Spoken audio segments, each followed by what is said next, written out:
De nouvelles révélations secouent l'Église catholique. Une étude de l'Université de Zurich publiée mardi recense 1002 cas d'abus sexuels dans le cadre ecclésiastique en Suisse depuis 1950, principalement sur des mineurs. De par son ampleur, cette étude constitue une première dans notre pays.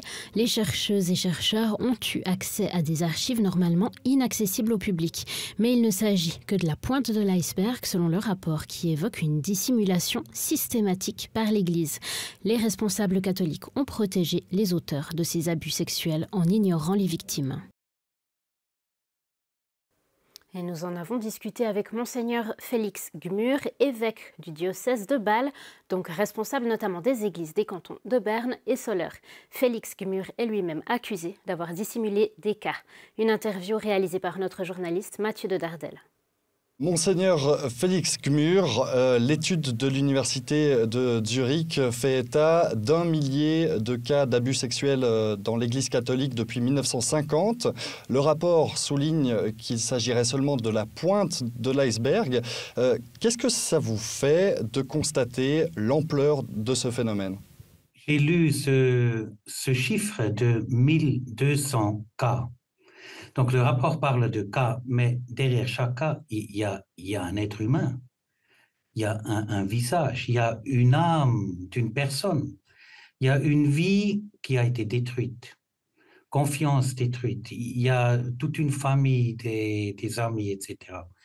Et ça m'a vraiment ému et laissé sans parole. Comment est-ce qu'on explique ces cas d'abus sexuels répétés et cette fréquence? Les chercheurs et chercheuses ont ouvert des pistes pour continuer leur recherche. Une piste, certainement, c'est l'image du prêtre, l'image de la femme, la morale sexuelle.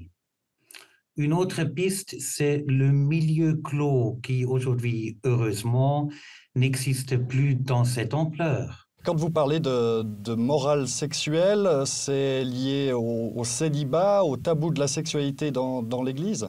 Aussi, et pas dans ce sens que le célibat était, disons, la cause des abus, mais le célibat peut avoir attiré des personnes un peu étranges ou pas mûres à la prêtrise. Et ça, c'est le problème, qu'il y a des personnes qui ne sont pas mûres, qui n'ont pas conscience d'elles-mêmes. On a souvent dit que les auteurs de ces abus sexuels ont été impunis, couverts pendant longtemps. Pourquoi l'Église n'est pas intervenue? Parce qu'on a voulu garder une certaine image de l'Église. Donc, on a plutôt protégé l'Église et les auteurs que de protéger les victimes. On les a laissés de côté, les victimes.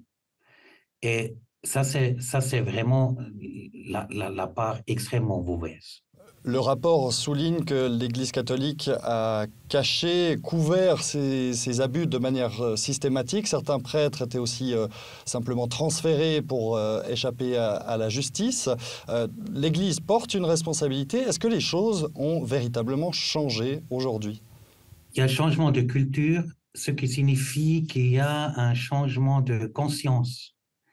Et je crois que depuis 30, 20 ans, il y a vraiment un changement de conscience. Donc, les évêques comme moi et d'autres évêques, on est là, on sait, on est coupable et on sait qu'il faut des changements. Pourtant, le diocèse de Bâle, vous-même, vous avez reconnu avoir commis une erreur dans la gestion d'un cas d'abus sexuel. C'était en 2019, une des victimes a signalé cet abus, elle a été indemnisée financièrement. Par contre, le prêtre, auteur de ces abus, lui, n'a pas eu de conséquences. On vous reproche aussi personnellement d'avoir couvert ce prêtre, d'avoir classé l'enquête. Quel rôle vous avez joué là-dedans? Cet exemple montre qu'il faut avoir une justice indépendante. Parce que moi, je connais les lois, mais appliquer les lois dans un cas spécifique et connaître les lois théoriquement, c'est deux choses. C'est comme, vous connaissez le code de la route, Mais appliquer le code de la route, il faut le faire d'un moment à l'autre. Voilà, donc il faut l'avoir intériorisé. Et ici, donc, je n'avais pas intériorisé vraiment les règles parce que je ne suis pas canoniste. Et j'avais commis cette erreur de ne pas transférer tout le dossier à Rome, ce que j'ai fait seulement cette année. Et maintenant, le dossier est à Rome et c'est eux qui vont décider de la suite.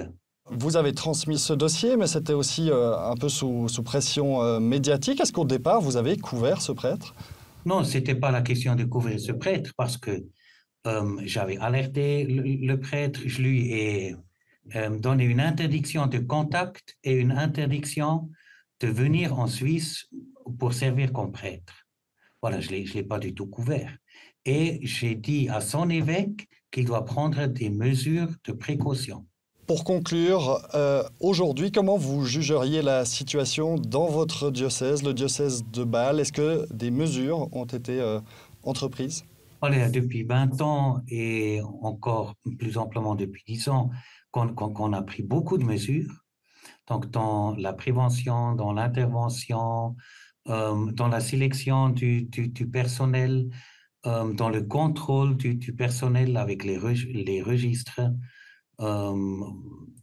etc. Et je crois qu'il faut continuer, on va continuer au niveau suisse, parce que c'est une question suisse, comme l'a montré justement le rapport.